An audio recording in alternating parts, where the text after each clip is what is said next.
तो क्या आपने कभी सोचा है कि हमारी हर छोटी बड़ी सफलता या विफलता के पीछे असल में होता क्या है? आज के इस विश्लेषण में हम एक बहुत ही दिलचस्प और सच कहूं तो जीवन बदल देने वाले विषय पर बात करने जा रहे हैं। हम देखेंगे कि कैसे हमारी आदतें, चाहे वो व्यक्तिगत स्तर पर हों या पूरे समाज के स्तर पर, हमारे हर परिणाम को तय करती हैं। ये पूरा कॉन्सेप्ट चार्ल्स दुहिग के शानदार शोध पर आधारित है। तो चलिए बिना किसी देरी के इस दिलचस्प सफर की शुरुआत करते हैं।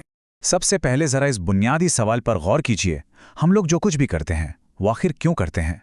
अक्सर हमें लगता है कि हम अपने दिन भर के फैसले बहुत ही सोच समझकर और सचेत होकर ले रहे हैं। सुबह उठने से लेकर रात को सोने तक हर चीज हमारे कंट्रोल में है ना? लेकिन विज्ञान हमें हमारे ही व्यवहार के बारे में एक बहुत ही चौंकाने वाली सच्चाई बताता है। और वो चौंकाने वाली सच्चाई है ये नंबर 40%। वैज्ञानिक शोध से ये साफ हो चुका है कि हम हर दिन जो भी काम करते हैं उनमें से 40% से ज्यादा काम हमारे सचेत विकल्प होते ही नहीं हैं। जी हाँ, वो असल में हमारी पूरी तरह से स्वचालित आदतें होती हैं। ये सोचना भी कितना अजीब लगता है कि हमारे जिंदगी का एक इतना बड़ा हिस्सा सचमुच ऑटो पायलट मोड पर चल रहा है। आज के इस विश्लेषण में हम मुख्य रूप से इन 5 पहलुओं पर बात करेंगे। पहला, आदत की संरचना। दूसरा, बदलाव का सुनहरा नियम। तीसरा, संगठन और कीस्टोन आदतें।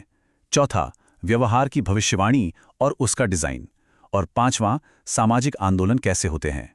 तो चलिए सीधे हमारे पहले हिस्से पर आते हैं, आदत की संरचना। आखिर दिमाग के अंदर ये सब काम कैसे करता है? द पावर ऑफ हैबिट नाम की किताब में इस विज्ञान को बहुत गहराई से समझाया गया है। इसमें एक बेहद दिलचस्प केस स्टडी है। शोधकर्ताओं ने एक ऐसे मरीज का अध्ययन किया जिसकी याददाश्त पूरी तरह से खत्म हो चुकी थी, लेकिन हैरानी की बात यह थी कि वो अपनी जटिल दिनचर्या को बहुत आसानी से पूरा कर लेता था। ऐसा कैसे? दरअसल ये हमारे मस्तिष्क के अंदर मौजूद गोल्फ बॉल के आकार के एक छोटे से हिस्से का कमाल था, जिसे बेसल गैंग्लिया कहते हैं। हमारी याददाश्त रहे या ना रहे, ये हिस्सा हमारी आदतों को हमेशा याद रखता है।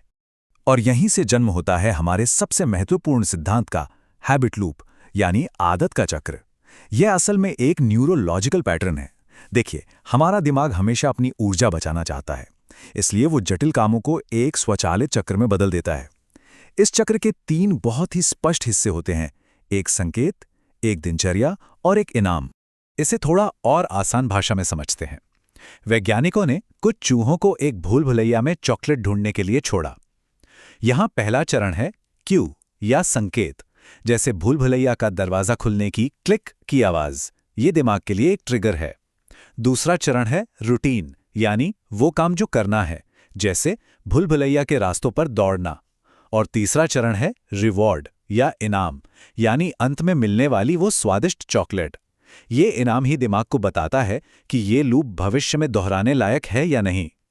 लेकिन रुकिए, इस पूरी कहानी में एक बहुत बड़ा सीक्रेट इंग्रेडिएंट भी है, और वो है क्रेविंग, यानी किसी चीज की तीव्र इच्छा।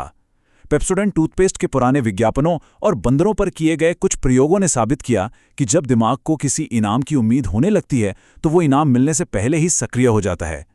ये जो इनाम की उम्मीद वाली क्रेविंग है ना, असल में यही वो ताकत है जो हमारी आदतों के इस पूरे चक्र को चलाती है। अब आगे बढ़ते हैं हमारे दूसरे हिस्से की तरफ, बदलाव का सुनहरा नियम। अब आप सोच रहे होंगे कि इतनी गहरी छप चुकी बुरी आदतों को बदले कैसे? तो सुनिए, बदलाव का सुनहरा नियम ये कहता है कि पुरानी आदतों को कभी पूरी तरह से मिटाया नहीं जा सकता। अल्कोहलिक्स एनोनिमस जैसी संस्थाओं की जबरदस्त सफलता का राज भी यही है। उनका फॉर्मूला बहुत सीधा है, पुराना संकेत और पुराना इनाम बिल्कुल वैसा ही रहने दें, लेकिन उनके बीच की रूटीन को बदल दें।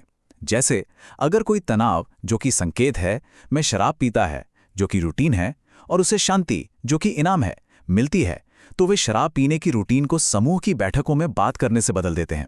संकेत वही, इनाम वही, बस बीच का काम बदल गया। चलिए अब आते हैं तीसरे हिस्से पर, संगठन और कीस्टोन आदतें। इसे थोड़ा बड़े पैमाने पर देखते हैं। अगर हम एक इंसान के दिमाग से बाहर निकलकर बड़ी बड़ी कंपनियों को देखें तो वे भी असल में संगठनात्मक आदतों का ही एक बहुत बड़ा बंडल हैं। यही एंट्री होती है कीस्टोन आदतों की। ये वो आदतें हैं जो बाकी सभी आदतों को बदलकर रख देती हैं। जरा सोचिए, $27 बिलियन? जब पॉल ओनील एल्क्वा नाम की कंपनी के सीईओ का पद संभाला तो उन्होंने मुनाफे की बात ही नहीं की। उन्होंने सिर्फ एक रूटीन पर ध्यान लगाया और वो थी वर्कर सेफ्टी, यानी श्रमिकों की सुरक्षा। इस एक कीस्टोन आदत को ठीक करने का असर ये हुआ कि पूरी कंपनी का सिस्टम इतना सुधर गया कि उनका मार्केट कैप $27 बिलियन तक बढ़ गया। है ना कमाल की बात? इसका एक और शानदार उदाहरण है स्टारबक्स। उन्होंने अपनी कंपनी में इच्छा शक्ति को एक ऑटोमेटिक आदत बना दिया। कैसे? अपने कर्मचारियों को लाटे मेथड सिखाकर। जब भी कोई ग्राहक गुस्से में हो या तनाव का माहौल हो तो कर्मचारी इसी लूप को फॉलो करते हैं। ग्राहक की बात सुनना, समस्या स्वीकारना, कदम उठाना, धन्यवाद देना और फिर समझाना। पहले से ही इस तरह की योजना बनाने और बार बार प्रैक्टिस करने से मुश्किल वक्त में भी सही फैसला लेना उनकी एक पक्की आदत बन जाता है।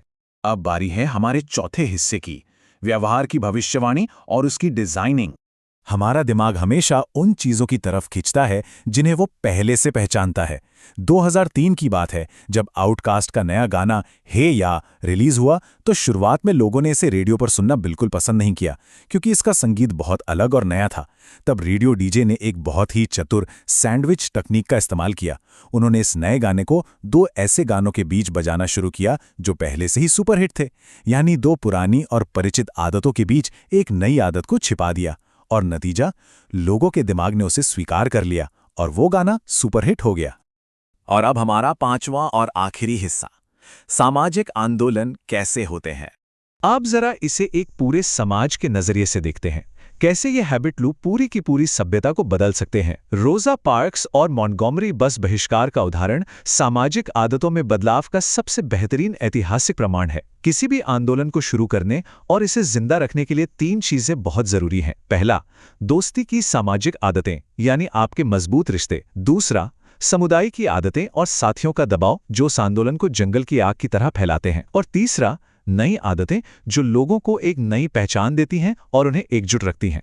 तो इन सब बातों को समेटते हुए अगर आप खुद की दिनचर्या को समझना और बदलना चाहते हैं तो ये 4 कदमों वाली रूपरेखा बहुत काम आ सकती है। सबसे पहले उस रूटीन को पहचानें जिसे आप बदलना चाहते हैं। फिर अलग अलग इनामों के साथ प्रयोग करके देखें कि आपको असल में किस चीज की क्रेविंग है। उसके बाद उस ट्रिगर या संकेत को पहचानें जो उस आदत को शुरू करता है। और अंत में उस आदत को बदलने के लिए एक पक्की योजना बनाएं। अब जाते जाते मैं आपके सामने एक बहुत ही गहरा सवाल छोड़ के जा रहा हूं।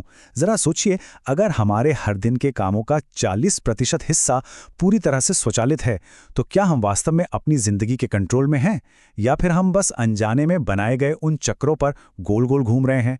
ये निश्चित रूप से हम सभी के लिए अपनी आदतों पर फिर से विचार करने का एक बहुत बड़ा कारण है। इस विश्लेषण में हमारे साथ जुड़ने के लिए आपका बहुत बहुत धन्यवाद।